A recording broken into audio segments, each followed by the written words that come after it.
गोंडगाव विकास society भूमिपूजन आमदार पाटील यांच्या हस्ते संपन्न। भडगाव तालुक्यातील गोंडगाव येथील विकास सोसायटीच्या नवीन ऑफिसची राम मंदिर चौक आराध्य दैवत शिवाजी महाराज पुतळ्याजवळ उभारणी होणार असून जागेचे भूमिपूजन भडगाव पाचोराचे कार्यसम्राट आमदार अप्पासो किशोर धनसिंग पाटील यांच्या हस्ते दिनांक मार्च 29 रोजी संपन्न झाले। यावेळी विकास सोसायटी चेअरमन, सचिव, कार्यकारी मंडळ, ग्रामपंचायत गोंडगाव ग्रामस्थांच्या वतीने आमदार किशोर आप्पा पाटील यांचा शाल श्रीफळ देऊन सत्कार करण्यात आला। यावेळी माजी जिल्हा परिषद सदस्य भुरा अप्पा नेहरू पाटील, कैलास मोठा भाऊ, सरपंच राहुल पाटील, ग्रामसेवक चंदू अप्पा, रामचंद्र तात्या, श्रावण अप्पा, भीमराव नाना घुसर्डी, भाऊसाहेब पाटील, राजेंद्र पाटील, सुनील पोतदार, राहुल पाटील, राममूर्ती पाटील, मोरे सर, भरत शेठ, ललित मांडोळे, दत्तू मांडोळे आदी ग्रामस्थ उपस्थित होते। सतीश पाटील, दिव्य महाराष्ट्र न्यूज, गोंडगाव। असलेले आपल्या जिल्हा परिषदेचे माजी सदस्य आदरणीय बुराप्पा, आपल्या भडगाव पंचायत समितीचे माजी सभापती आदरणीय मोठा भाऊ, आपले शिवसेनेचे माजी तालुका प्रमुख आदरणीय रमसाहेब, संजू भाऊ, आपल्या गावाचे सरपंच राहुल दादा, त्यांचे सर्व सहकारी, दोघेही मोरे सर,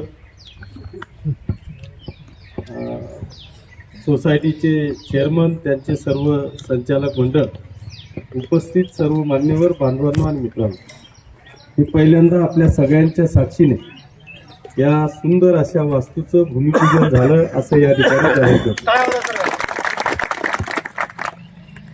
बांधवांनो, गेल्या वर्षभरापासून मला वाटतं या विविध कार्यकारी सोसायटीच्या जागेचा पाठपुरावा, मला वाटतं मी हेडमास्टरची पदवी दिली आहे, त्यांच्यासह आपले निकू बाबा, सगळ्या टीमनी, आपले रामचंद्र तात्या, सगळ्यांनी प्रचंड असा पाठपुरावा या विकास सोसायटीच्या इमारतीसाठी केला।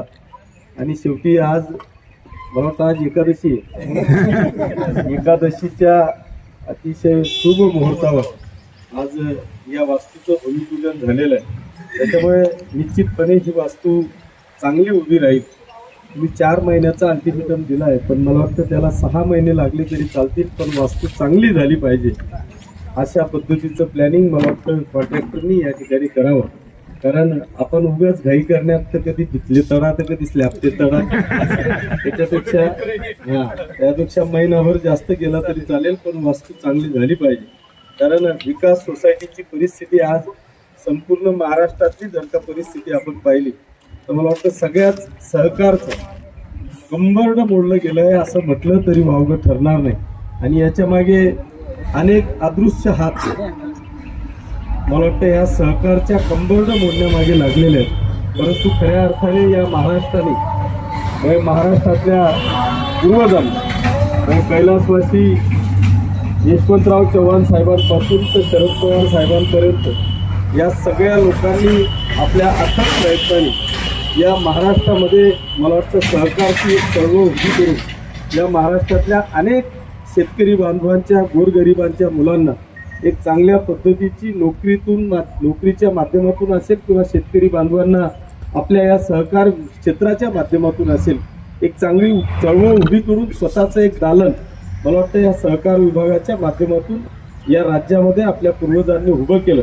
आणि दुर्दैवाने ही चळवळच मुळात खतम करण्याकरता अनेक अदृश्य हात मला वाटतं या ठिकाणी काम करताय।